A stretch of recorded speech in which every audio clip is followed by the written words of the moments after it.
எல்லா வேலையும் கிளிநொச்சி டிப்போ சந்தியில் தான் அந்த சம்பவம் நடந்திருக்கு. ஒரு பக்கம் மட்டும்தான் வாகனம் போகுது. நீண்ட வரிசையில் வாகனம் முக்கிய ஒரு அடையாளமே ஒரு பக்கம் வாகனம். இந்த இடத்துல டிராஃபிக் கிளியர் ஆகிக்கொண்டிருக்கு. விபத்தை தடுக்கிறதுக்கு இரண்டு பக்கங்களும் வாகனம். இன்றைக்கு சந்திகிட்ட பார்த்தோம்னு சொன்னால் ஒரு பெரிய மரம் ஒன்று வெட்டப்பட்டிருக்குது. வெட்டப்பட்ட மரம் பார்த்தீங்கன்னு சொன்னால் இன்னும் அப்புறப்படுத்தாதால் ஒரு வாகன நெரிசல் ஒன்று ஏற்பட்டிருக்குது. கிளிநொச்சியில் அண்மை காலமாக பார்த்தீங்கன்னு சொன்னால் அதிக அளவிலான விபத்து சம்பவங்கள் நடந்திருக்கிறத பார்த்துருப்பீங்க. அபிவிருத்தி என்ற பெயரில் அதிக அளவிலான மரங்கள் கிளிநொச்சி நகர்ப்புறத்தில் இருந்த மரங்கள் வந்து வெட்டப்பட்டிருக்குது. கிளிநொச்சி நகரின் முக்கிய அடையாளங்களில் ஒன்றான சந்திரன் பூங்கா அருகே டிப்போ சந்தி இன்று காலை சற்று வித்தியாசமான பரபரப்புடன் காணப்பட்டது. பல ஆண்டுகளாக வரலாற்று சான்றாக நின்ற குறித்த மரம் இன்று தரைமட்டமாக்கப்பட்டிருப்பதைக் கண்டு பலரும் வியப்புடன் பார்த்தனர். இதனால் சில மணி நேரம் போக்குவரத்து நெரிசல் ஏற்பட்டு அந்த இடமே ஒரு பரபரப்பான சூழலை பார்க்கக்கூடியதாக இருந்தது. முதல்ல பார்க்கும்போது இந்த இடத்துல ஏதோ விபத்து நடந்துருச்சு அப்படின்னு தான் நாங்கள் இந்த இடத்துக்கு வந்த போதுதான் தெரியும் இந்த இடத்துல மரம் வெட்டப்பட்டிருக்குது அப்படிங்கிறது.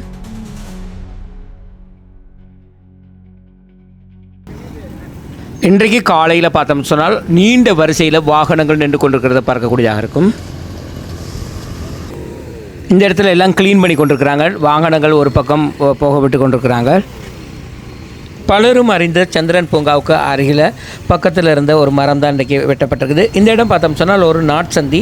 இந்த இடத்துல அதிக அளவிலான வாகன நெரிசல்கள் அடிக்கடி ஏற்படுறதை பார்க்கக்கூடியதாக இருக்கும். நீண்ட காலமாக இந்த இடத்துல சிக்னல் விளக்குகள் பொருத்தணும் என்று சொல்லப்பட்டு வந்தது. ஆனால் இன்றைக்கு அது கைகூடி இருக்கு என்று சொல்லலாம். அந்த ஒரு அபிவிருத்தி பணிக்காகத்தான் இந்த மரம் வெட்டப்பட்டிருக்குது. 2010-2012 ஆண்டு காலப்பகுதியில் கிளிநொச்சி A9 வரும்போது கிட்டத்தட்ட 100க்கும் மேற்பட்ட மரங்கள் வந்து பாதை அருகிலே இருந்தது. இந்த பாதைகள் அமைக்கும் போது அந்த மரத்துக்கு இடம் விட்டு மரத்தை சுற்றி சின்ன கட்டிடங்கள் கட்டப்பட்டு இந்த மரங்கள் வைக்கப்பட்டிருந்தது. ஆனால் பிற்காலத்தில் எல்லா மரங்களுமே தரிக்கப்பட்டது. இதுக்குரிய காரணம் என்னென்னு கேட்டால் திடீரென ஏற்படக்கூடிய புயல் காரணமாக இந்த மரங்கள் சரிந்து விபத்துக்கள் ஏற்படுத்தலாம் அப்படிங்கிற காரணத்துக்காக தான் இந்த மரங்கள்லாம் வெட்டப்பட்டது. இப்போ பார்த்தோம்னு சொன்னால் ஒரு பக்கம் மரங்களை வந்து வெட்டப்பட்டு வாகனங்கள் போகிறதுக்கான பாதைகளை வந்து சரி செய்து கொடுத்துருக்குறாங்க. நீண்ட நேரமாக தரித்திருந்த இந்த வாகனங்கள் இப்போ எல்லாம் பயணிக்க ஆரம்பிச்சிட்டது.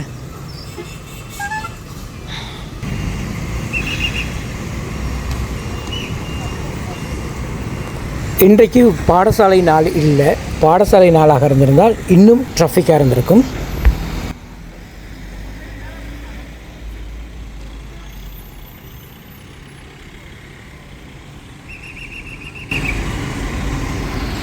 இன்றைக்கு காலையில் டிப்போ சந்திக்க இருக்கு. காலையில் பார்த்தீங்கன்னு சொன்னால் ஒரு சின்ன பரபரப்பான ஒரு நிலை தான். மரம் வந்து ஆபத்தான நிலையில் இருந்ததால் வெட்டி தான் தரிக்கப்பட்டிருக்குது.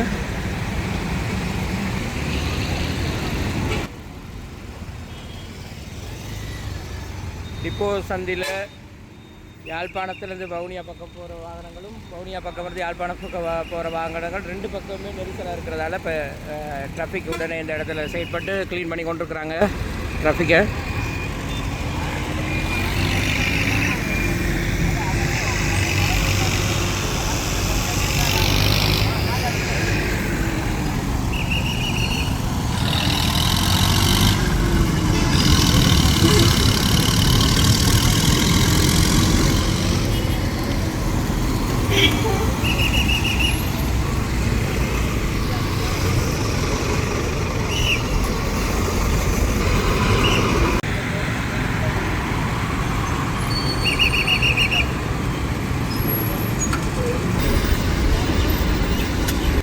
ஓகே மக்களே, முக்கியமான ஒரு தகவல் ஒன்று கிடச்சிருக்கு. என்னென்னு கேட்டால் இந்த இடத்துல வாகன நெரிசல் அதிகமாக அண்மை காலமாக இருக்கிறது தெரியும்.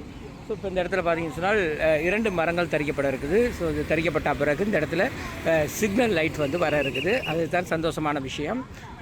ஆகவே இன்றைக்கு காலையில் இதுக்கான முதல் கட்ட வேலை வந்து நடந்து கொண்டிருக்கிறத பார்க்கக்கூடியதாக இருக்கும்.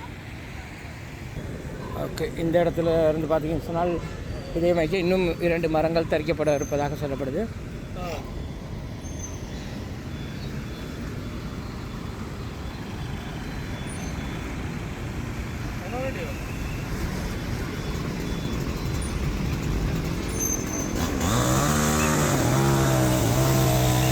காலையிலே பார்த்தோம்னு சொன்னால் இதுதான் சந்திரன் பூங்கா.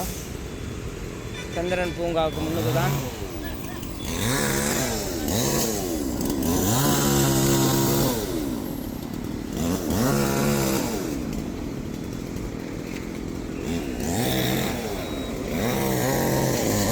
கிளிநொச்சியில் அதிக பிஸியாக இருக்கக்கூடிய ஒரு இடம்னு சொன்னால் டிப்போ சந்தியை சொல்லலாம். காரணம் என்னென்னு கேட்டால் இது ஒரு நாட்சந்தி. இந்த நாட்சந்தியிலேருந்து பார்த்தோம்னு சொன்னால் அதிக அளவிலான வியாபார நடவடிக்கை மேற்கொள்ளக்கூடிய இடமாக கனகபுரம் வீதி அமைஞ்சிருக்குது. பக்கத்தில் பார்த்தோம்னு சொன்னால் கிளிநொச்சி சேவை சந்தை இருக்குது. அதுக்கு முன்னுக்கு பார்த்தோம்னு சொன்னால் கிளிநொச்சி பேருந்து நிலையம் இருக்குது.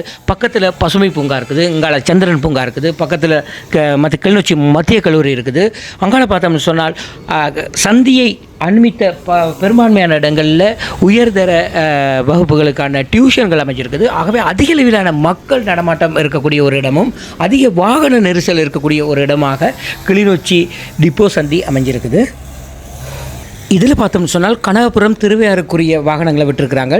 இந்த சந்தையில் எந்த நேரம் போலீஸ் நிற்க மாட்டாங்க. ஒரு சில நேரம் இந்த இடத்துக்கு வந்தால் நீண்ட நேரம் வெயிட் பண்ண வேண்டியது இருக்கும். ஸோ இந்த இடத்துக்கு சிக்னல் லைட் வருமா இருந்தால் அந்த பிரச்சனைக்கெல்லாம் ஒரு தீர்வு கிடைச்ச மாதிரி தான்.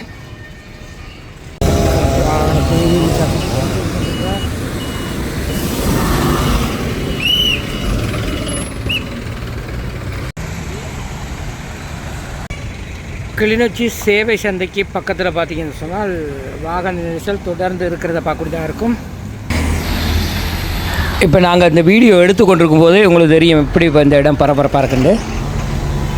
கிளிநொச்சி நகரின் இன்றைய வளர்ச்சியை நாம் உற்று நோக்கினால் இந்த சிக்னல் விளக்குகள் வெறும் அலங்காரமாக அமையாது, மாறாக காலத்தின் கட்டாயம் என்பது விளங்கும். ஒரு காலத்தில் அமைதியாக இருந்த கிளிநொச்சி வீதிகள் இன்று வணிக மையங்களாகவும் கல்வி நிலையங்களின் கூடாரமாகவும் மாறியுள்ளது. ஆனால் அதற்கேற்ற நமது போக்குவரத்து முகாமைத்துவம் இன்னும் முன்னேறவில்லை. தற்போதுள்ள நிலவரப்படி சில சந்திகளில் போக்குவரத்து போலீசார் கடமையில் இருப்பது இல்லை. சில நேரங்களில் சாரதிகள் தங்களுக்குள் ஒரு புரிந்துணர்வின் அடிப்படையில் நகர்ந்து செல்ல வேண்டியுள்ளது. இது காலதாமதத்தை ஏற்படுத்துவது மட்டுமன்றி அவசரமான நேரங்களில் சிறு சிறு விபத்துகளும் ஏற்படுவதற்கான வாய்ப்புகள் அதிகமாக காணப்படுகிறது. குறிப்பாக முதியவர்கள் மற்றும் சிறு குழந்தைகள் வீதியை கடக்கும் போது ஓடும் வாகனங்களுக்கிடையே அவர்கள் படும் அவஸ்தை வார்த்தைகளால் விவரிக்க முடியாது. சிக்னல் விளக்குகள் பொருத்துவதால் என்னென்ன நன்மைகள் கிடைக்கும்? முதலாவதாக வாகனங்களின் சீரான ஓட்டம், இரண்டாவதாக பாதசாரிகளுக்கான பாதுகாப்பான வழி, மூன்றாவதாக ஒழுக்கமான வாகன போக்குவரத்து முறை. இது ஒரு நாகரிகமான நகரத்தின் அடையாளமாக மாறும். இந்த மாற்றத்தை ஆரம்பிப்பதன் மூலம் கிளிநொச்சி ஒரு சிறந்த திட்டமிடப்பட்ட நகரமாக உருவெடுப்பதற்கு முதல் அடியை எடுத்து வைக்கிறது என்று சொல்லலாம். அதிகாரிகளே, சம்பந்தப்பட்ட தரப்பினரே இந்த திட்டத்தை வெறும் காகிதத்தோடு நிறுத்தாமல் களத்தில் இறங்கி செயல்படுவது பாராட்டத்தக்கது. இந்த சிக்னல் விளக்குகள் வந்த பிறகு விபத்துக்கள் குறைந்து மக்கள் நிம்மதியாக வீதிகளில் நடமாடும் அந்த நாள் வெகு தொலைவில் இல்லை. மாற்றம் ஒன்றே மாறாதது. இந்த மாற்றங்களை ஏற்றுக்கொண்டு போக்குவரத்து விதிகளுக்கு மதிப்பளிக்கும் பொறுப்பு இனி நம் ஒவ்வொருவரிடமும் உள்ளது. கிளிநொச்சியின் ஒவ்வொரு வளர்ச்சி பணியும் நமது வாழ்வின் தரத்தை உயர்த்தவே அமைகிறது. விபத்துக்களற்ற பாதுகாப்பான பயணங்களே எமது இலக்கு. தொடர்ந்து இது போன்று சமூக அக்கறைகளை கொண்ட உங்களது கருத்துக்களையும் பதிவிடுங்கள். நன்றி. ஓகே மக்கள், இன்றைக்கு பார்த்தீங்கன்னு சொன்னால் காலையிலே கிளிநொச்சி டிப்போ சந்திக்கு அருகில் பார்த்தீங்கன்னு சொன்னால் ஒரு மரம் ஒன்று தரிக்கப்பட்டு வாகன நெரிசல் அதிகமாக இருந்தது. இப்போ பார்த்தீங்கன்னா ஸோ இந்த நிலைக்குரிய காரணம் என்னென்னு கேட்டால் கிளிநொச்சியில் அதிக வாகன பழக்கம் இருக்கிறது எல்லாருக்கும் தெரியும். டிப்போ சந்தியில் லைட் வரப்போகுது. ஸோ இதுக்காக தான் இதை போட்டிருக்கிறாங்க. ஓகே, தொடர்ந்து அடுத்த லைட் வந்த பிறகு அடுத்த காணொலியை சந்திப்போம். நன்றி.